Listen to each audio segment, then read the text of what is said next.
Welcome everyone to Dropkick DiSKussions presented by Sportskeeda. I'm your host Korey Gunz, along with Sportskeeda's wrestling expert Tom Colohue. And also joining us on the show is special guest Rick Ucchino, who not only contributes to Sportskeeda, but is also the host of No Holds Barred on ESPN Radio 1530 in Cincinnati. Rick, welcome on to the podcast. Hey guys, appreciate you having me today. We appreciate you being with us, and we'll get right into it tonight. Obviously, we're coming off of WrestleMania weekend, so before we move to some more specific topics, I did just wanted to get both of your thoughts on the show as a whole.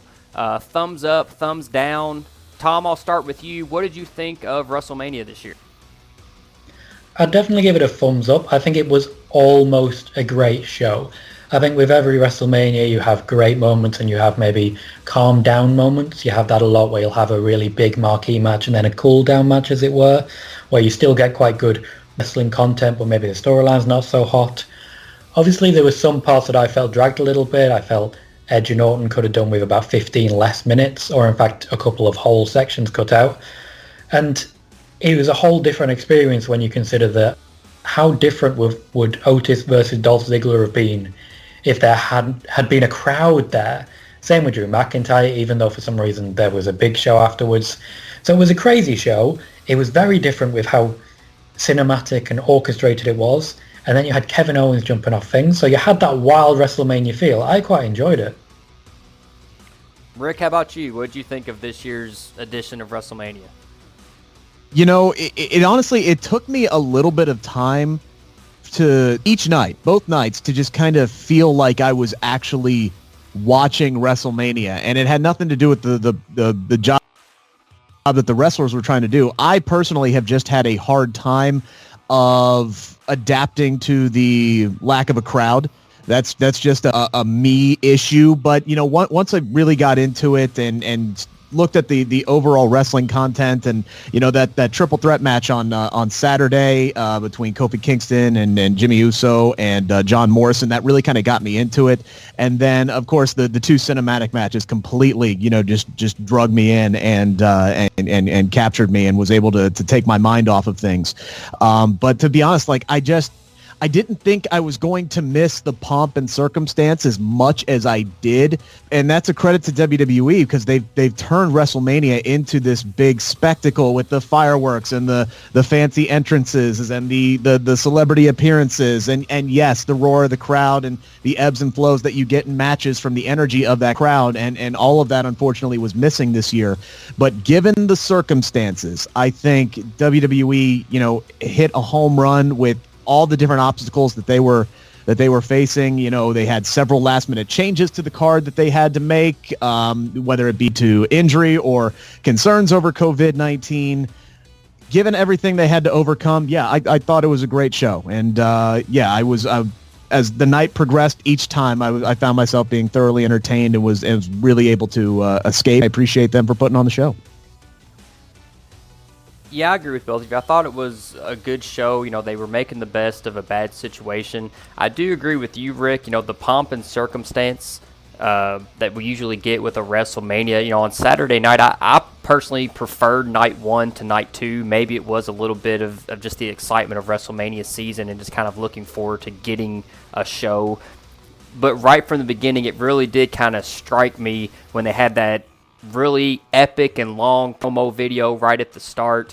And, you know, they did the, you know, Snickers, you know, Stickers presents WrestleMania, and where usually you would right after that get that big shot of the 80,000 people in the crowd and the pyro and all that, and instead it just kind of clicked over to the empty arena with the commentators, you know, talking and stuff. That was kind of right off the bat, it kind of kicked me in the gut, like, you know, man, this really isn't going to be, you know, the WrestleMania that we've come to know and love. But I still did think it was a good show. You know, I've got to give props to all the participants, you know, all the guys and girls that perform, and especially to perform in front of no crowd. I think especially in the matches, like Rick mentioned, the three-way ladder match, you know, Kevin Owens jumping off of the WrestleMania sign, Edge and Orton with their last man standing match, to take some of those bumps and do some of the things that they did without the adrenaline of that live crowd, and to put their bodies through that just for the hope that the people watching at home are getting some entertainment out of it. That had to be, something kind of an intestinal fortitude check there, that just on a personal level to be able to put your body through that, really for no one in particular, really other than yourselves and the guys that you're working with. So I thought from that aspect as well, I was very appreciative as a fan for those guys, for the show that they put on for us. Yeah, and I think you saw that, in every interview that was given. I had the good fortune of talking to Kofi Kingston right ahead of WrestleMania, but you got Kevin Owens putting stuff out on Twitter, Charlotte Flair talking about things out on Twitter, all these wrestlers in every interview, they said, hey, look, our mindset going into this is we are going to put on the best absolute show possible for the folks at home. And, they did it, and they put themselves through the WrestleMania bumps for us at home. And yeah, I absolutely appreciate them for doing that. I would agree with that, especially when you talk about the wrestlers and their excitement. There's been a lot of chatter about who wanted the show to go ahead and who wanted to postpone it, and the idea that Vince McMahon's the only one who wants this show to go ahead. So many of the wrestlers, we talked about on the podcast quite a lot, they really wanted to put on a show to entertain, to distract, to keep people from the worries outside the door. Even just the entertainment value of the little box in front of you when you sit down in front of the TV, just for a little while, I was enthralled by WrestleMania. They did a great job like that. Now, one of the talking points as far as the production of the event itself is the idea of it being a 2-night event. Instead of the usual 6 to 7 hour show that we would get on a Sunday night, instead we got 2-3 hour or so shows on Saturday and Sunday. So, Tom, do you think that this is a strategy that the WWE might consider moving forward, making WrestleMania a 2-night event instead of one super long super show on Sunday night? If you'd have asked me this Saturday afternoon, the answer would have been no, definitely not. But I've got to say, it was really well received, not just by the fans, but also backstage, the wrestlers themselves. The fact that it was spread out, they also quite liked the fact that it was pre-recorded and spoilers didn't really get out. That's a very good thing, because it means they can consider doing that in future. One of the reasons they don't do this usual cinematic matches is because they know that spoilers will get out. Well, they didn't. They've tried it a few times. Edge coming back into the Rumble, the idea was going to be nobody would know, so they could get one huge shock and surprise and build off that momentum. It didn't happen because the news got out. Having that sort of a captive amount of people all involved, whereby you are sort of the only sport on TV right now is wrestling, meant that they were able to explore a bit more, they were able to be a bit more inventive, and they were able to make some production choices that maybe they don't usually. Shane McMahon was a lot more involved this time around than he has been previously. As we know, he was involved in the Royal Rumble planning, and he has been involved since. So I think at this point, from what I'm hearing, they would very much consider 2 nights again. So we may hear in the future, probably not next year, but this will be something they are considering revisiting. We will have to see, because a lot can change in a year.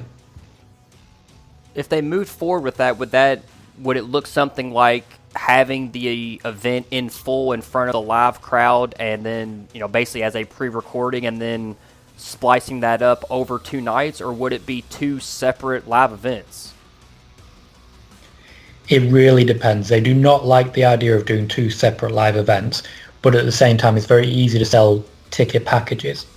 Now that we've got Friday Night SmackDown and you've got it going through, you could still have a Hall of Fame ceremony. You could take both nights and make them 4 hours instead of 3. There are a number of options that need to be considered going forward. From what I can tell, they very much like this, but it really only worked in the format that you weren't paying to see a show.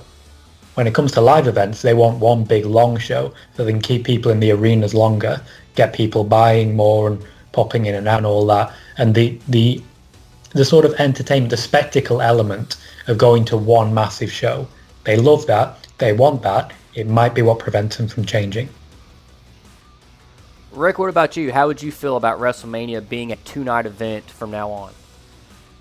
I don't think I can stress this enough. I would love that.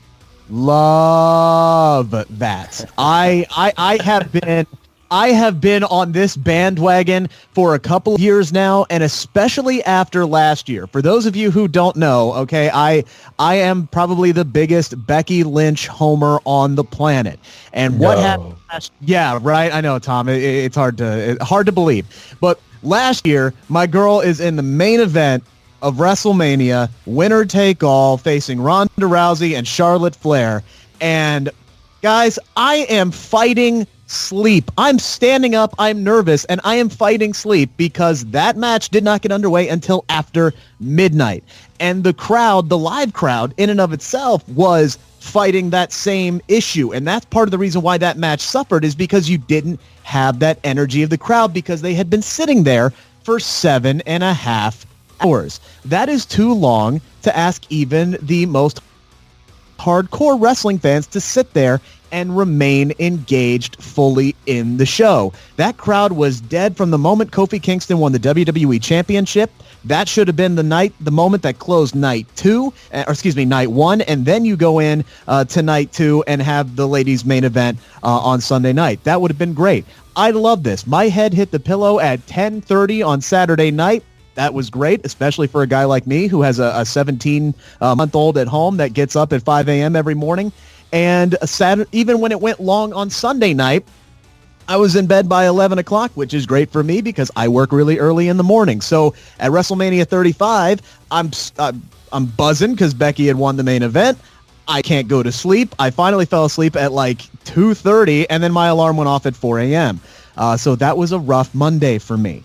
So I love the idea of spreading it out into 2 nights. You can do a whole big weekend in the host city where you have Friday Night SmackDown. So let's say Los Angeles next year. You do Friday Night SmackDown, WrestleMania Night 1 on Saturday, WrestleMania Night 2 on Sunday, the Monday after on Monday, and all of that can be in LA. It can be one huge WrestleMania WWE festival. It's like a wrestling festival. Really, really make it an event. You can sell ticket packages to all 4 nights. You can pick which nights you want to go there. Obviously, advertise who's going to be on the card so people can pick and choose, which nights they're going to go to. And they did that for the pay-per-view this year. You could buy either night 1 or night 2, so you can do that with ticket sales.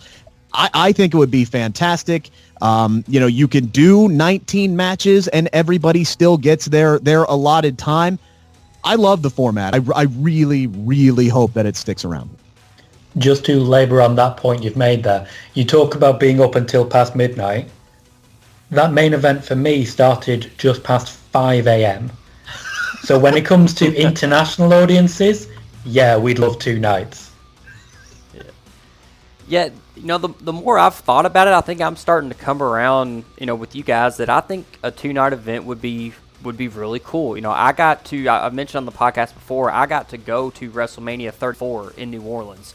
And, when you talk about it being a day, it being a hall to stay engaged, I mean, that is a real, crowd fatigue is a real thing. I mean, when you get to the arena around 5, the pre-show matches are starting at about 6, and you're there till about midnight, 12:30. I mean, it is a struggle to get through and to stay engaged. I mean, even as big of a wrestling fan as I am, I was kind of ready for it to be over, by the time, midnight was rolling around. And so I think it would be really cool to have a 2-night, event. Like you mentioned, have ticket packages where you could either buy a ticket that gets you into both nights. You could buy either or. And I think it would help with crowd participation and crowd energy because, looking back on my experience from WrestleMania, I think it would have been awesome to have been able to, roll into New Orleans, on a Thursday or Friday. I get to go to WrestleMania Part 1 Saturday night. I'm out of there by 10 or 11, hit the bars, sleep in Sunday, and then look forward to getting another night 2 of WrestleMania on Sunday to kind of cap off the weekend. So I think the more I've thought about it, I think that I would be in favor of that, both as a live viewing fan and as, Rick, like you mentioned, a guy with, kids at home and a 5-year-old son that wanted to watch WrestleMania with me, and then also an 8-week-old baby. So I'm on both ends of the spectrum there. Like you said, that as a fan viewing at home, it did make it a lot more digestible, as a fan watching at home than trying to sit through a 6 or 7 hour TV program. Yeah, and if they're not going to do the 2 nights, then they need to cut down on the card, and that sucks for some of the talent that's not going to be able to be on WrestleMania. And the show I have in ESPN 1530 in Cincinnati, my co-host is against the 2-night format, and he's of the opinion that not everybody deserves to be on the WrestleMania card, and there's some validity to that. But there is so much talent in WWE. So many people do deserve to be on the card, and when you have 10, 11, I've lost count how many major championships, and now you're incorporating NXT into it as well with their championships. I mean, you got 14, 15 titles, and then that's not even counting matches that don't include championships. So it's really hard to cut down that WrestleMania card. So it either needs to be 2 nights, or they got to find a way to shrink it to 10 matches if they want it to be on one night. I would agree that's definitely the way forward if they're going to do it for one night. They need to either get rid of some championships or potentially write NXT out of it, because obviously they included that. What I would like to see is what we sort of were looking like aiming for this year, whereby Elimination Chamber, a lot of people were on that card who weren't necessarily going to make it to WrestleMania. A perfect example for me, as well as she's done since she came back and started getting pushed again, Liv Morgan. She had a storyline building with Ruby Riott. In the weeks between Elimination Chamber and WrestleMania, she should not have been on TV because they needed to build to the key storylines. It's not about earning your spot at WrestleMania. It's about making sure that the people who are most over are on that show so that they can hold audience interest. If you're going to have one night, you can't have more than 10 matches. Yeah, and I think there's a way to do it. I know that celebrities and sponsorships and all that is just kind of, part of the product nowadays. But if they could cut down on, some of the fluff and some of the stuff that isn't necessarily needed. I mean, look back at some of the early WrestleManias, I like WrestleMania 6, there's still 10, 12 matches on that card, and they still found a way to get it into a 3.5, 4 hour show. So I still think that there's even a way to have a large amount of matches and still keep it from being a 6 to 7 hour program. Like I said, and that may, mean cutting out some of the stage segments and cutting out some of the Hall of Fame things or different aspects of the show. But I think there is a way that they could do it and still have a large amount of the deserving participants on the show and still get into a realistic time frame. I think we've gotten a little bit, we jumped the shark a little bit with getting these 6-7 hour, WrestleManias. See, you say that, and then you look at the WrestleMania 35 show, like I talked about, which went 7.5 hours. 4 of the matches on the main card were less than 15 minutes combined on that show in the ring, bell to bell, including the Triple H. You had a Triple H match. Come on, that's a 45-minute. I know it was, but you still had 4 matches that went 15 minutes combined bell to bell on a 16-match card, and the show still went 7.5 hours.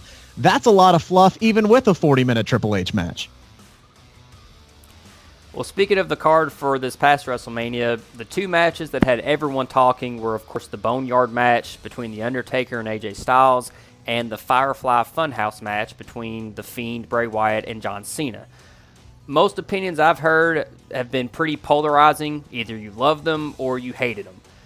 Tom, where do you fall on that spectrum, and what can you tell us about the thought process and the production of these 2 matches? I'm split as to the 2 matches. They were very much for different audiences, though, and I think that really showed. The Boneyard match was definitely something that, as a non-wrestling fan, you can still sit down and enjoy. You can sit down, watch that match with anyone who's never watched wrestling or who hasn't watched wrestling for years, and it says everything you want to say about pro wrestling. It had all the pomp and circumstance. It had all the parody humor, the ridiculousness. Also had some really badass moments, some very, very good cinematography, which wrestling isn't really known for at this point, because you get jump cuts and you get zoom cuts. That's basically the entire repertoire for the last few years. So it was something that anyone can enjoy. Whereas the Firefly Funhouse, if you don't know all of your backstory, you're going to miss out on major parts, even though you had some quite good moments.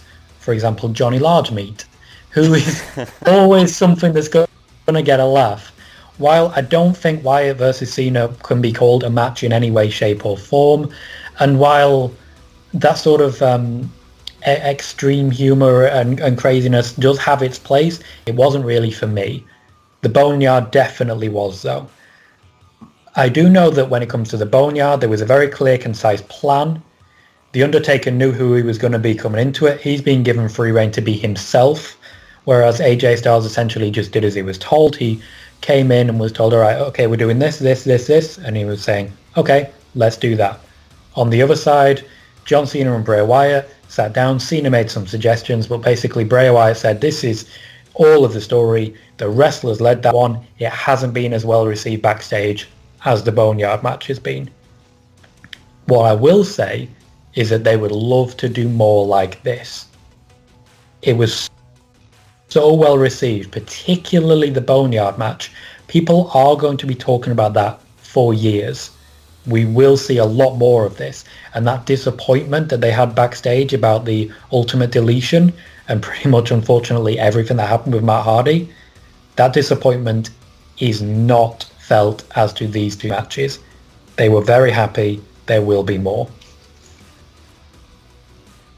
Rick, how about you? Thumbs up, thumbs down. Where are you on the Firefly Funhouse and the Boneyard matches at Mania? See, I'm on the exact opposite of Tom, where I appreciate the Boneyard match for what it was. The match for me was the Firefly Funhouse match. I'll say this about the Boneyard match. I thought it was great. I loved the just the cinematography, the soundtrack to it really helped sell it. The soundtrack basically played the role of the audience and gave you that emotional roller coaster ride that you were looking for from those live arena matches that we just weren't getting. When Taker showed up behind AJ Styles on the tractor, I popped. I jumped out of my chair. I thought that was great, and I even kind of saw it coming a little bit. I really thought that was Taker in his element. I don't remember a whole lot of what AJ Styles did other than the fake prosthetic hand sticking out of the dirt at the end, and that wasn't even AJ Styles. But I thought Taker sold that. I thought that was his best. I'm not going to say match. I said that on Twitter and people yelled at me. I will say that it is his best performance that I've seen at WrestleMania in quite some time because he just owned the set. When it came to the Firefly Funhouse match, this is a match that, as Tom alluded to, you have to know your history. You have to be a longtime wrestling fan. You have to know the history of John Cena and the history of Bray Wyatt to really appreciate it. And I didn't also even see WCW.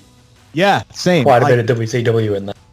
Yes, there was. And I watched that, and the first time I watched it, I had no idea what I had just watched. I just know I was thoroughly entertained. From Bray Wyatt jumping up and singing Nikki Bella's, theme song to taunt Cena, to, yes, the Johnny Large meet, to, the such good you-know-what line that dropped in there by the Vince puppet. I thought the puppets were utilized very well in this. I was thoroughly entertained. I'm going to call it a match because technically we did get a 3 count, even though Wyatt was the one who was counting it. I guess if I'm going to critique just a little bit, he should have shown up in a referee shirt at the end, and I guess it could have been made official. Who knows? But to me, when you go back and you watch it again and again, I've seen it 3 times now, and I swear if I go back and I watch it a 4th time, I'll keep catching more stuff. This was... The best way that I can describe it is this was psychological warfare on John Cena. He got beat up mentally as opposed to physically. And it started with his failed debut, the Ruthless Aggression, which was his great match. But as we all know, that character really fizzled out. You go to the second chance because, he does look great. He fits the role. He was the quote-unquote prototype. You go to the Doctor of Thugonomics, and then move on to the history with Bray Wyatt at WrestleMania 30, where the crowd was chanting for Bray Wyatt. They wanted it to be Wyatt's time. They wanted Cena to go away, but Cena ends up going over. You get the heel turn that never happened. You see John Cena coming down as Hollywood Hulk Hogan, and there was just everything from Cena's biggest failures to his insecurities to him playing it safe later on his career, and him kind of that backstage story of him burying certain talent. to having his own promo words from Friday Night SmackDown used against him in the finish. This was a Bray Wyatt produced masterpiece for me, and I loved every second of it, and I enjoy more and more every time that I watch it. Like, the more I'm going to watch it again after this, and I guarantee you I'll find more and more stuff. I thought it was great. I loved it. Now, John Cena sent out an interesting tweet either today or yesterday that said, quote, "All things end when it's time to leave them guessing." It would obviously seem to allude to his match with The Fiend at WrestleMania and probably the reaction that it's getting. Tom, anything you could tell us? Should we be reading into this as this really being potentially his last match in the WWE, at least for an extended period of time? Or could this even have possibly been John Cena's retirement match? We should be reading that into it because that's what he wants us to read into it. But this is not John Cena's technical retirement match. John Cena will only ever be as retired from the WWE as The Rock is retired from the WWE. At any time, he may get a phone call saying, "Can you come back? Can you put this person over?" And he'll absolutely do that. He lobbied to get involved in this year's WrestleMania. He wasn't down for a match. Even as early as January, they didn't have anything planned for him. But he wanted to come in. He wanted to put someone over, and they ended up working this out. Everyone seems to be quite happy with the end result, so I'm obviously happy for it as well. Cena at this point, not technically retired, but this is just another example of him finding a way to put someone over that little bit more. It's a good way to do it. And if I could interject, I would love to see what happens next with John Cena from a character standpoint when he returns. Do we see, a former, he has faced The Fiend now, so do we see a former John Cena character? Do we see a completely new John Cena character? Does he come back as that heel that, we have not seen yet, that Vince McMahon reportedly never wanted to pull the trigger on? And frankly, I go back to what Rambling Rabbit said on the Firefly Funhouse match, at Firefly Funhouse on Friday Night SmackDown, when he said, "When you lose, we'll get to play with you forever." Does that mean we're getting a John Cena puppet in the Firefly Funhouse promos? Because I think that would be hilarious. Oh my God. That would be a completely different... Imagine Bray Wyatt rapping. Just imagine that for a minute. Just imagine it. That is correct, sir. Well, we've talked about where Cena might go from here. Let's go to the other match between Styles and Undertaker. We saw AJ Styles buried, maybe quasi-murdered in the buried alive match at the end there, or the Boneyard match. So, Rick, I'll start with you. Where do we see AJ Styles go from here? I mean, I don't think you could just bring him back onto television after a couple weeks hiatus and just bring him out, like nothing ever happened. So, and I had this debate with Tom before WrestleMania that to me AJ Styles didn't really fit as the type of character that you would want to normally have with The Undertaker in this type of match, and because he's not that kind of mythical, mysterious type of character, like when we see The Undertaker take on guys like Kane or, someone like that. So to me, that kind of stuck out like a sore thumb to have AJ Styles in this type of match, and now you have the Phenomenal One basically buried alive. So where do they go with AJ Styles from here? First off, I just want to say I thought it was very poor form for WWE to not do the 10-bell salute at the start of night 2 of WrestleMania. I mean, come on. One of your top stars was literally buried alive. I saw you tweet about that. Yeah, that was good. But in all seriousness, no, I think this is just a way to kind of write AJ Styles off of TV for a little while. This was definitely AJ Styles out of his element. It was particularly apparent in the part in the Boneyard match when all of a sudden, like, that bright light comes out of the shed or the barn or whatever you want to call it, and then all those dudes show up in death shrouds, and I'm like, those guys are dressed like they would be there to help The Undertaker, not help AJ Styles. So it was kind of a clash of styles there, and it was definitely something where AJ was out of his element a little bit. But I mean, we would not have gotten this type of match if there was a live crowd. I think we would have gotten the traditional AJ Styles versus Undertaker in-ring match where you would expect AJ Styles at this point in their respective careers to kind of carry that from the in-ring standpoint, and I think it would have been great. This was a great audible, though. And to, when you look at guys like AJ Styles and Dan Bryan and the new contracts that they have signed, they have it built in to where they don't really want to work a full-time schedule anymore. And with everything that's going on, right now, if I'm AJ Styles, I did my WrestleMania match. I had it with The Undertaker. It was very well received. Hey guys, I'll see you when the crowds come back. That I would not be surprised if AJ Styles and Tom, maybe you actually know because I'm just speculating here. I would not be surprised if we don't see guys like AJ Styles and Brock Lesnar and some of these other part-time / full-time talent people while the rest of this pandemic is going on. You are right there. On a number of counts, there are a lot of people now that we're not going to see for a little while. A lot of it is down to the contracts. I would look as well at the Usos who have a limited day contract, so we may see a lot less of them, Naomi as well. So there are a number of people like that. Randy Orton's another one we're probably not going to see for a while now because he technically had his skull caved in. And I think this is something we need to visit about this WrestleMania in particular.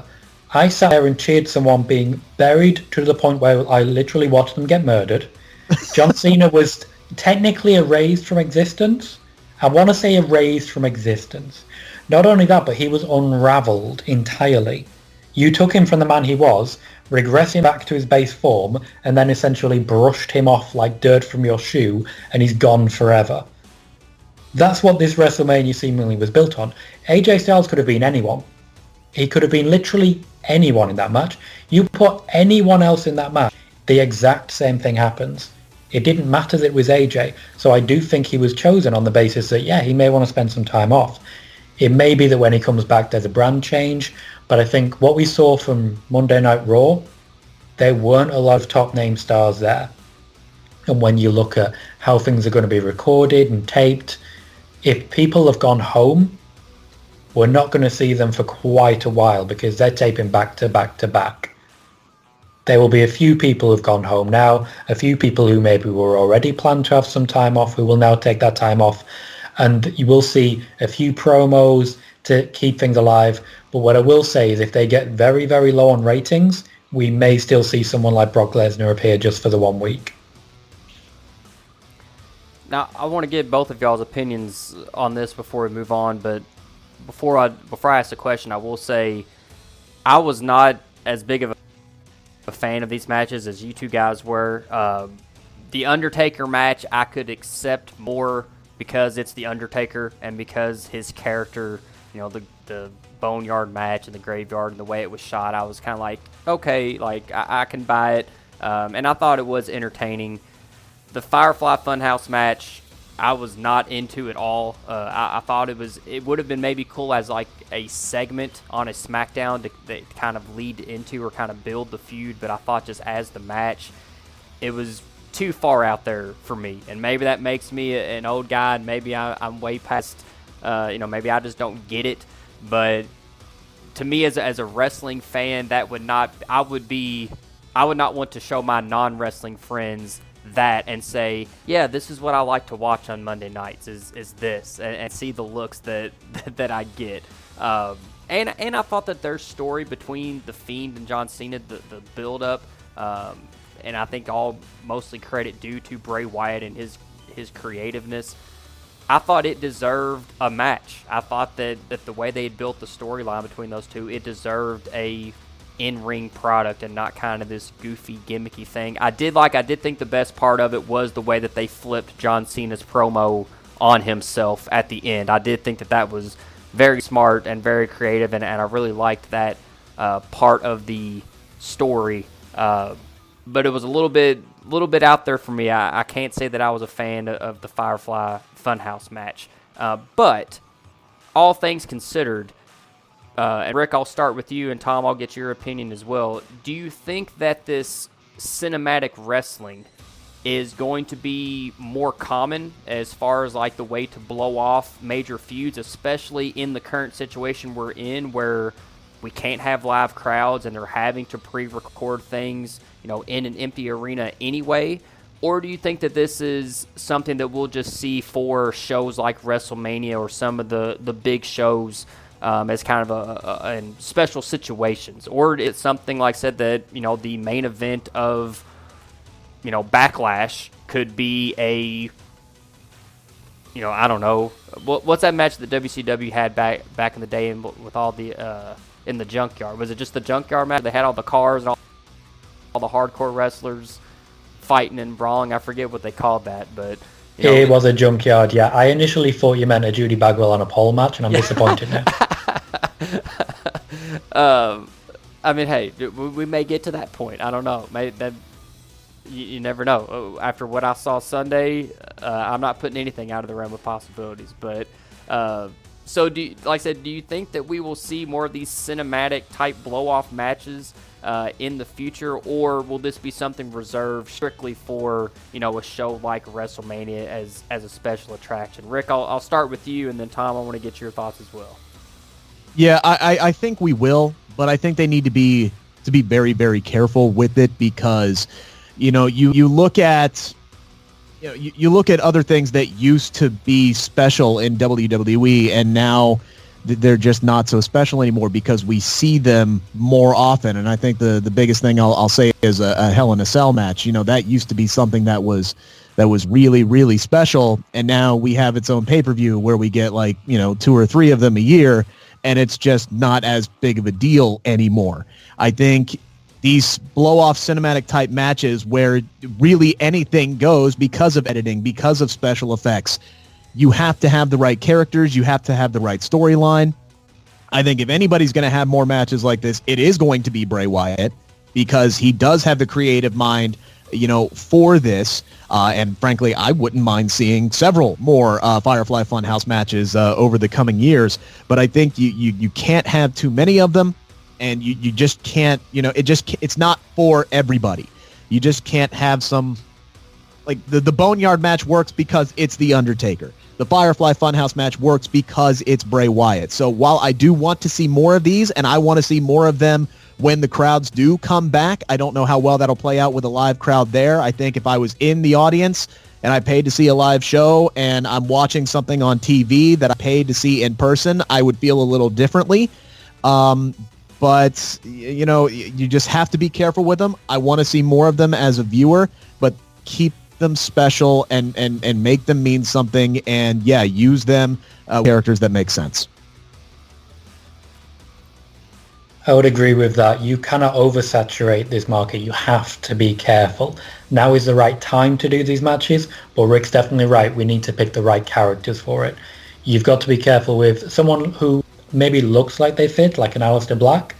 The way his offense is built on striking and impact, you can't take the risk and go down this route because it takes away from that. So you have to pick your moments. In the interest of being concise, because I know we're getting quite into it now, that's pretty much all I'll say. I'll definitely say yes, pitches are already starting to be made as to which character to have this built around next. There's definitely suggestions that The Undertaker should stick to this format. Bray Wyatt, very unlikely to do many more Firefly Funhouse matches. His match wasn't so well received. You right there, Rick? Yeah, I'm fine. Oh. His match wasn't so well received backstage, but when it comes to that, we have to pick our moments, we have to pick the right things. And Rick's right, Hell in a Cell doesn't feel so special anymore. Although I would say, Jeff Hardy did not have his ear penetrated by a screwdriver, so you could call it boring. Oh my gosh, are we back on this again? It lives in my dreams, man, alright? Well, the guy that put that screwdriver through Jeff Hardy's ear was Randy Orton, and we saw him back at it again at WrestleMania in the Last Man Standing match against Edge. This was obviously the in-ring return for Edge, and I guess he really didn't stay in the ring all that long, but it was his return to competition after 9 years away and 2 neck surgeries. This was one of, if not the most anticipated match for me personally at WrestleMania, and while I did think it maybe went a little too long, I thought the storyline and the storytelling in the match delivered, and it was great to see Edge back out there and again, putting his health and his well-being on the line in front of no crowd whatsoever, and still being willing to go out there and put it all out there for us. And I will say, I even put on Twitter as well, if you haven't seen the WWE 24 episode about Edge, after you get done listening to us, go to the WWE Network and watch that. It is a great episode. If you don't get goosebumps watching that, then I'm not sure you're a wrestling fan. But Rick, what were your thoughts on the match itself and Edge's return to competition at WrestleMania?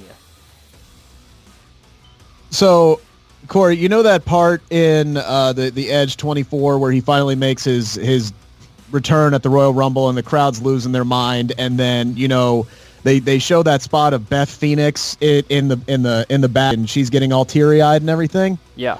Yeah, that was me when Edge was making his way down to the ring, because I felt like a kid again, man. Like Edge, and I wrote an article for Sportskeeda after he made his triumphant return, man. Like Edge was one of those guys that I grew up with. Like his maturation in WWE was as I was a kid and a teenager growing up, and I watched guys like Edge and Jeff Hardy grow from the Brood into the main event stars that they were. So I as a fan felt robbed when Edge had to retire. So for him to come back, and this was his first one-on-one match, this was a special moment for me as a wrestling fan, as an Edge fan. And this was one of those matches where typically I will tweet along, I'll live tweet as the night's going on. This is one that I put the phone down for. And I was really, really expecting people to enjoy it as much as I did, because this was exactly what I wanted. The way that this rivalry had been built, this didn't need to be a wrestling match. I go back to, Dean Ambrose and Seth Rollins, like right after his heel turn when Roman had to go away. These two hated each other. They wanted to rip their throats apart, and then they get their big pay-per-view match, and they go out there and they just had a match. And it was not well received.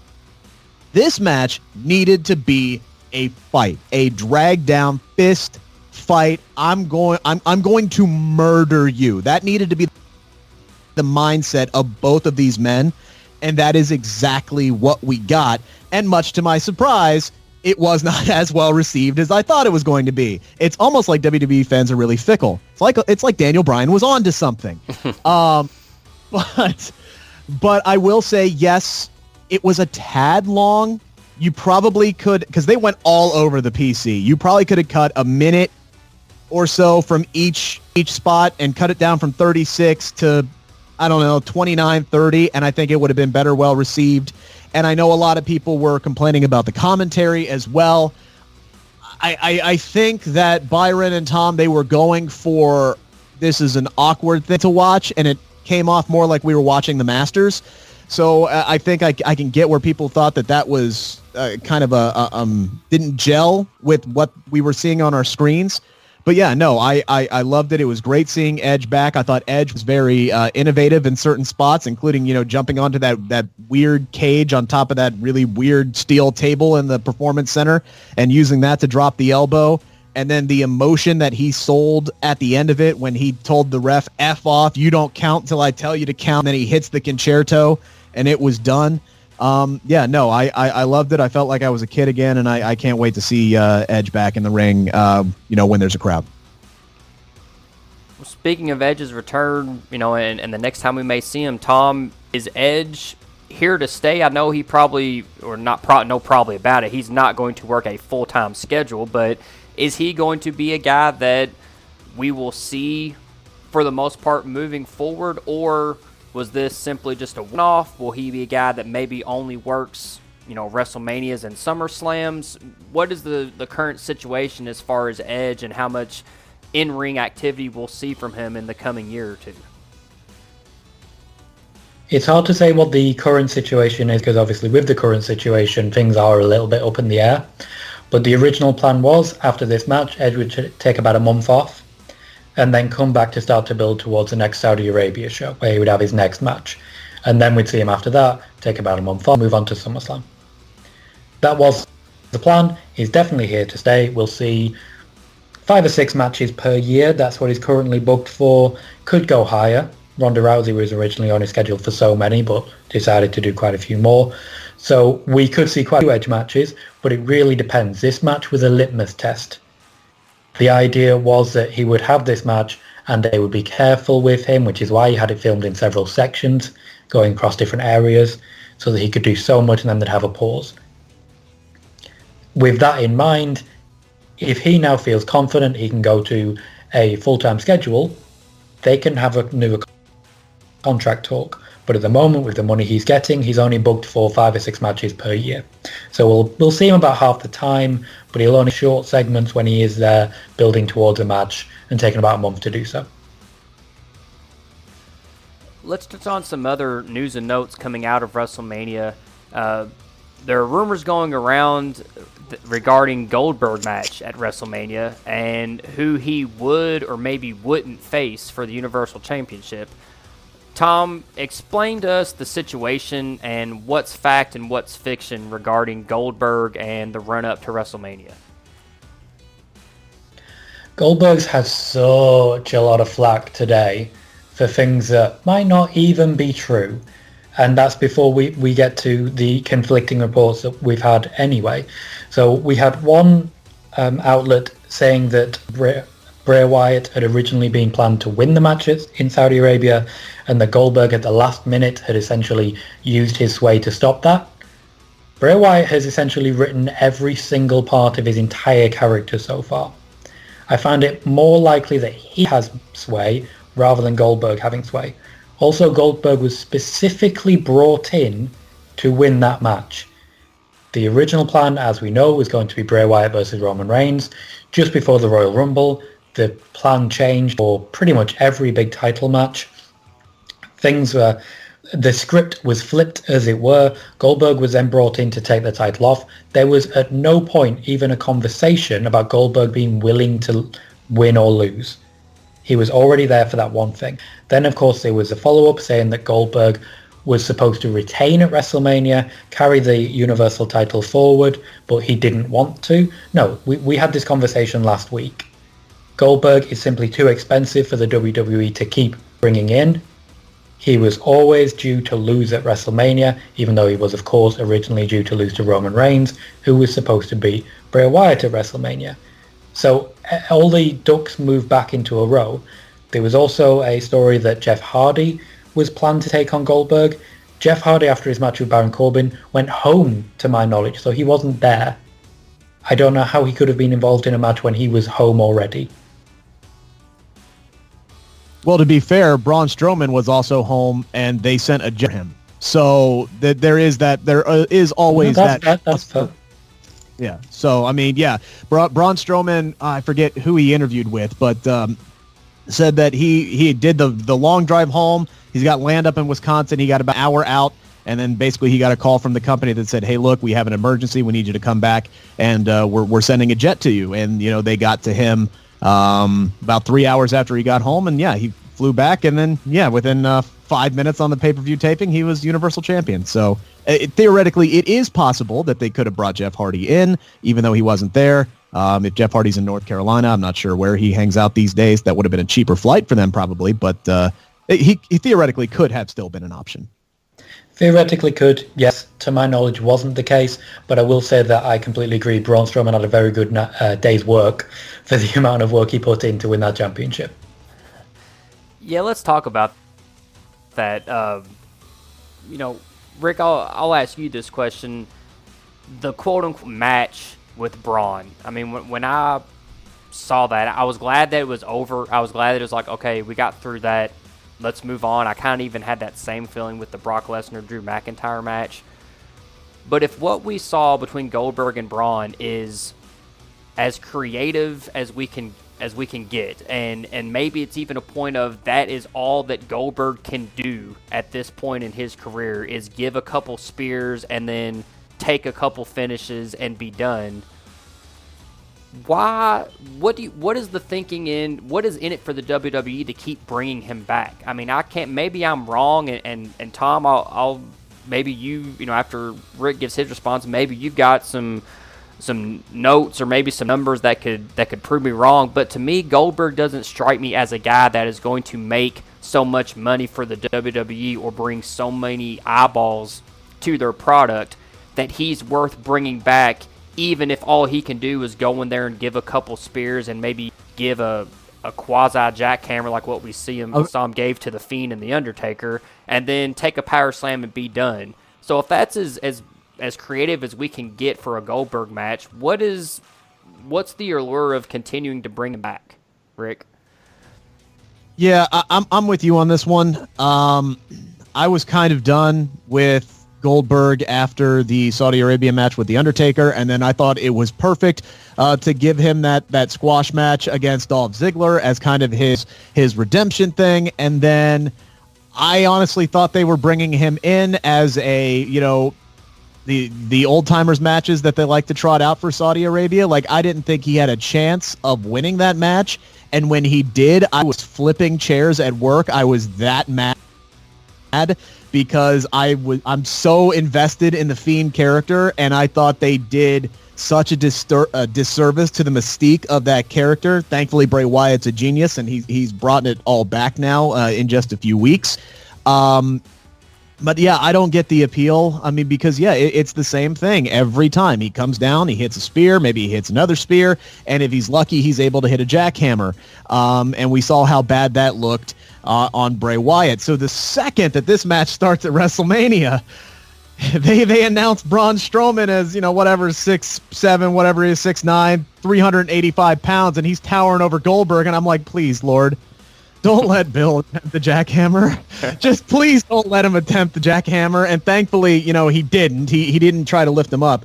Although, if you really wanted to use special effects and cinematography, I guess they could have attached cables to Braun's ankles and gotten him up in the air and then just use some trick photography to get the jackhammer down. But that would have been a lot of work. But I mean, for the last minute that this was, that match was exactly what it needed to be. I didn't want to see Goldberg back. I didn't want to see him as Universal Champion. I didn't want to see him against Roman Reigns. So to put that match the way that they did, yeah, all right, it went probably as well as could be expected because Goldberg wasn't going to hit the jackhammer on Braun Strowman. Braun was able to hit 3 of his finishers on Goldberg to help Goldberg look a little bit stronger, and yeah, he walks away the new Universal Champion. My biggest issue was the setup to the match, which was basically just brushed off as, oh, hey, Roman's out, here's Braun, let's go. Like, you could have done a little bit more than that. That was my big issue with the matchup. Tom, what about you? What's the general consensus, maybe backstage about the feelings about Goldberg and what he brings to the product? Or was this simply a case of WrestleMania was just getting through it and moving on because plans changed before the Saudi Arabia show, that maybe Goldberg wasn't meant to be at WrestleMania in that position in the first place? Well, Goldberg was brought in specifically to win the championship, so he was meant to be in that particular position. He was brought in, and he keeps getting brought in because the opinion backstage is that he is a draw. He is attractive to older viewers, which makes up quite a lot of WWE's audience at the minute. He also attracts casuals and international. And there was a concern that with people like Triple H not appearing at WrestleMania, they wanted someone else that would appeal to the older audience. They got what they wanted, essentially, but I'm of the opinion of both of you here. I don't understand why they keep bringing him back, especially now when Braun Strowman essentially is Goldberg. Always the big guy doing the power moves, hits a lot of the same stuff, but he can also throw chairs and do drop kicks. So I'd rather have that personally. He can also run too without getting winded. So there's that point. Yeah, he runs a lot better than Shane McMahon, I'll say that. Shane McMahon gets winded after about 20 seconds. Maybe one of the other surprising outcomes of WrestleMania was Charlotte defeating Rhea Ripley to become the new NXT Women's Champion. Now we also hear that Charlotte may defend the NXT title across all 3 brands. Rick, what do you think about this idea to have Charlotte be a traveling champion instead of being exclusive to NXT? Yeah, this is something that Charlotte said to Alex McCarthy of TalkSport and Sportskeeda as well, said that she would like to be able to defend it across all three brands. Frankly, I think that is a terrible idea because we already have a set of women's championships that can be defended across all three brands, and they still have a hard time in getting those championships on either of those brands from time to time. So, they have a hard time with the traveling championship that they have as of now.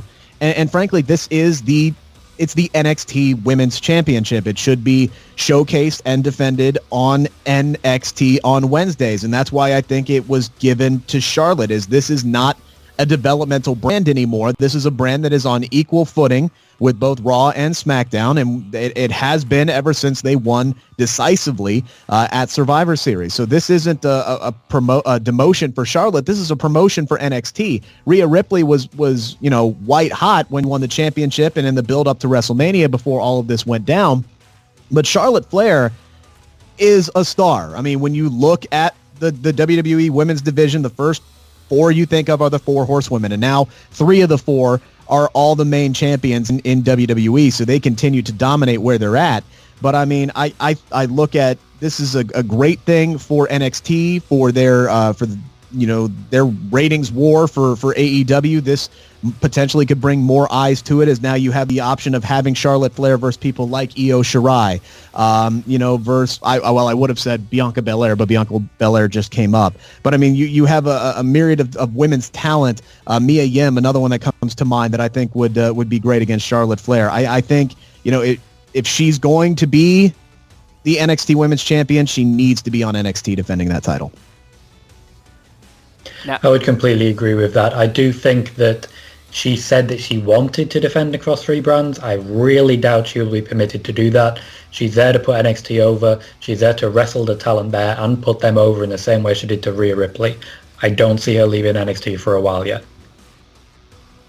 Now, another monkey wrench that may have kind of been thrown into the mix here lately is the report that Rhea Ripley's work visa may have expired, which means that she would have to travel to Australia to get it renewed, and then because of the obviously current COVID situation, she would have to go through the hoops of getting back into the United States. She would have to be quarantined for a period of time, etc.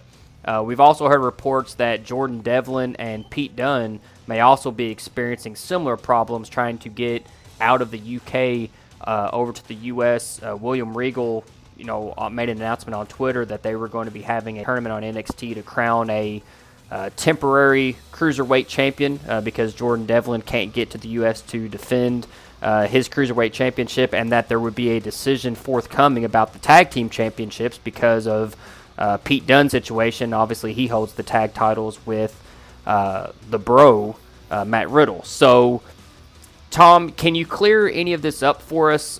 We've heard conflicting reports about the work visa situation with Rhea Ripley. Obviously, there seems to be something to the Devlin and Pete Dunne situations because that's actually been brought up by the WWE through William Regal on social media. So what can you tell us about this situation with guys and gals having their work visas expire and trying to get to and from the country for NXT tapings? Well, as regards Jordan Devlin and Pete Dunne, they are in fact in the UK, and there is a travel ban in place preventing them from going to the US. They don't know how long that travel ban is going to be going on for, but it is going to be very hard for them to film anything involving them when they are not currently at the Performance Centre. Given that their plan is to have the Performance Centre as sort of home base and keep recording on that basis that it is home, it's going to be very difficult to have people flying in and out that they intend to use. When it comes to Rhea Ripley, I do have to ask you guys a question. Is there currently any travel ban preventing flights between the US and Australia?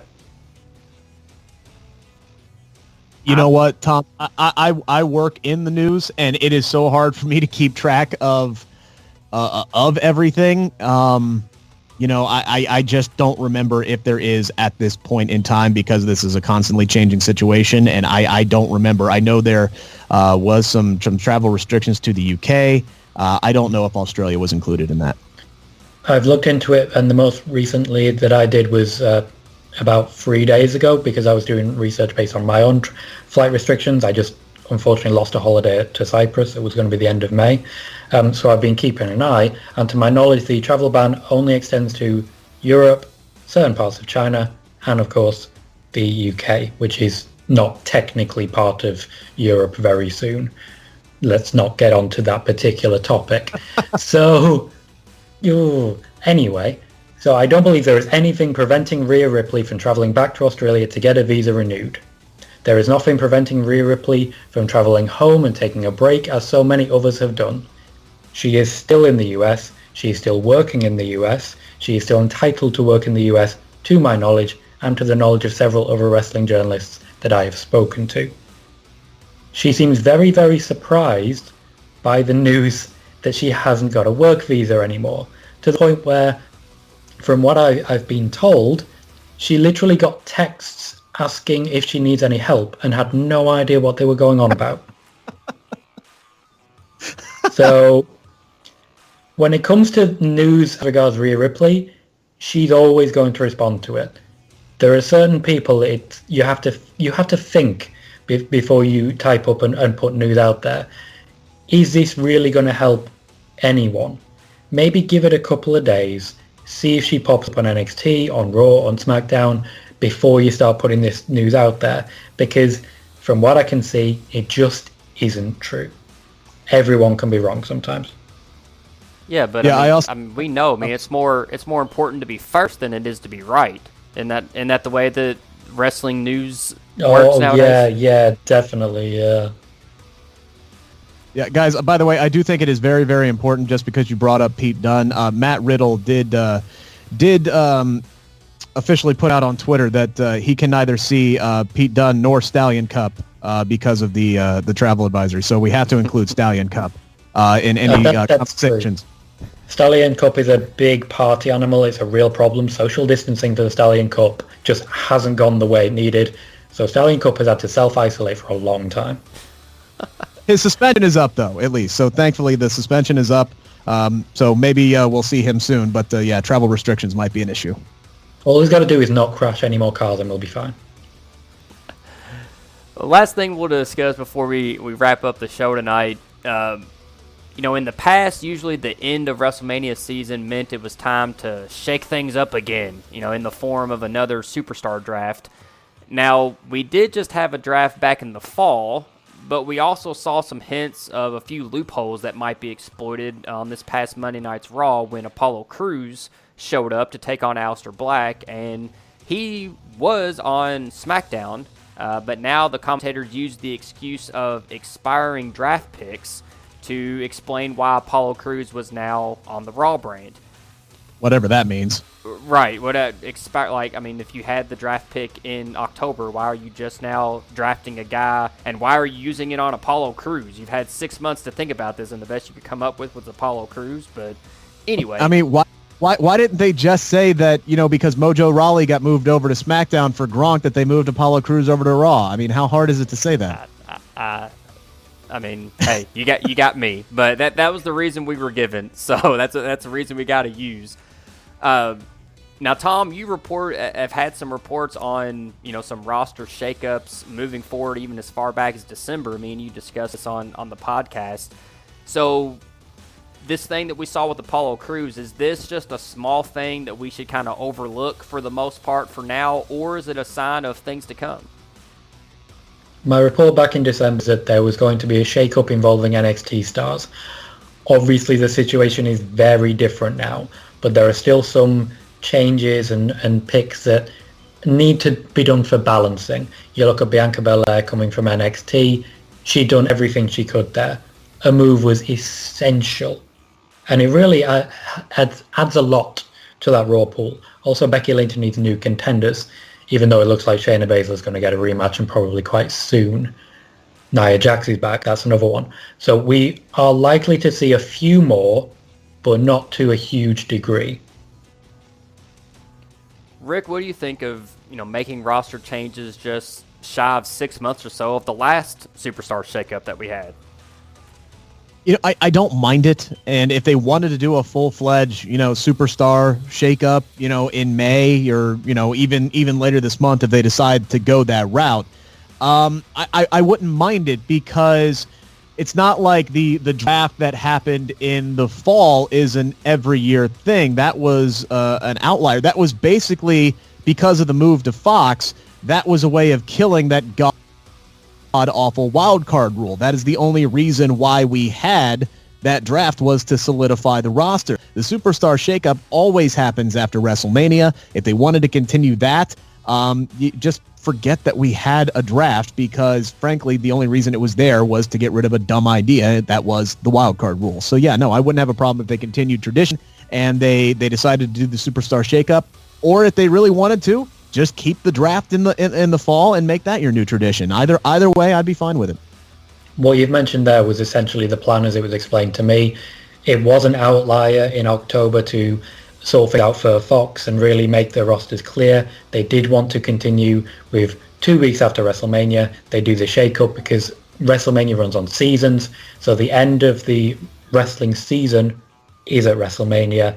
The shake-up is supposed to indicate the beginning of a new chapter. And I don't mind random roster moves either, because, you know, if you wanted to do a trade mid-season, that's not unlike anything that we'd see in basketball, football, or baseball. There are trades, you know, that happen all the time. So if they've signed Gronk to SmackDown and Gronk wants Mojo Rawley, okay, fine, work out a trade. I'm fine with that. Just give me an explanation. That's all I ask.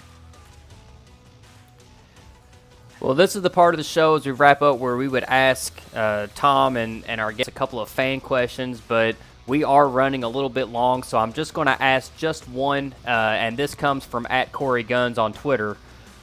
On Raw this past Monday, there was a 45-minute segment that featured some combination of the Street Profits and Garza and Austin Theory in different types of matches.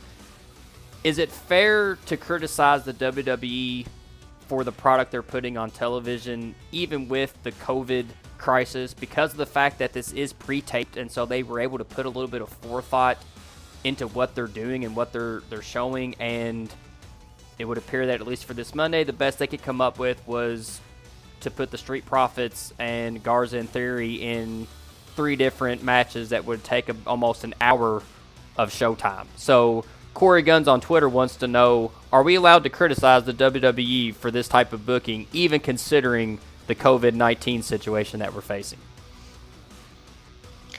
Well, Korey Gunz at Twitter. There was indeed a 45-minute section, 3 separate matches, which could have very easily been a shorter one. We also got a very long Aleister Black versus Apollo Crews match, which was received a little bit better.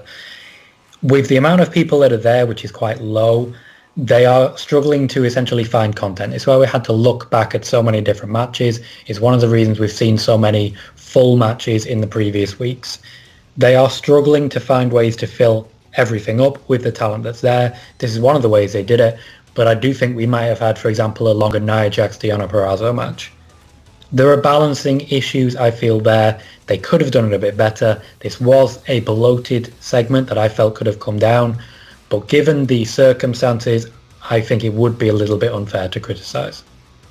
Yeah, I'll say the same, and mostly just because I'm a huge Montez Ford guy, and Angelo Dawkins is my Cincinnati brother. We actually went to the same high school, just 3 years apart. So I love the Street Profits, and I think the more TV time for them, the better. And the inclusion now with Bianca Belair and that having her big, Raw debut, I thought it was fine. Was it a little wonky doing 3 separate matches? Sure. But honestly, I didn't mind it at all, because all of the people involved were really, really strong talents. I also think that we need to hold off criticism until we start seeing these shows moving forward, because so much of their focus, and maybe Tom can back me up on this, has been on WrestleMania. So when you're working on taping something as grand as WrestleMania, and then you have all the extra work that went into the Boneyard match and the Firefly Funhouse match, and you're working with a skeleton crew, and you're only allowed to have so many people at a certain time, frankly, I think WrestleMania took up most of their resources. And since this Monday after Mania was taped, I think before WrestleMania, yeah, it was going to suffer a little bit. Now that WrestleMania is behind them, let's see what they can come up with moving forward. I would back you up on that. You've got to consider there were times when they were filming 3 separate matches at once. They would have a match going on in the actual arena. They had Edge and Orton fighting somewhere in the back. And then out in the studio somewhere, they had the Boneyard match being filmed. This on top of the fact that they have much less production staff, much less camera equipment, and much less in terms of the creative team. They really are doing the best they can. It will take a while before we see what they're really planning, but they've also had people constantly dropping out, people self-isolating. They really have no control over the product they are attempting to put together. They've only got so many parts. They are doing the best they can. I think they're doing okay. Well, guys, this has been fun, and I appreciate everybody out there listening this week, and I again want to thank Rick for coming on and being on the podcast this week. You can follow him on Twitter at Rick Ucchino, and make sure that you listen to him on No Holds Barred on Tuesdays on ESPN 1530. Please be sure to like or comment on this week's video and subscribe to the Sportskeeda YouTube channel. While you're there, you can also subscribe to Tom's personal YouTube channel as well for even more wrestling news and notes. Follow Tom. Do it. That's all right.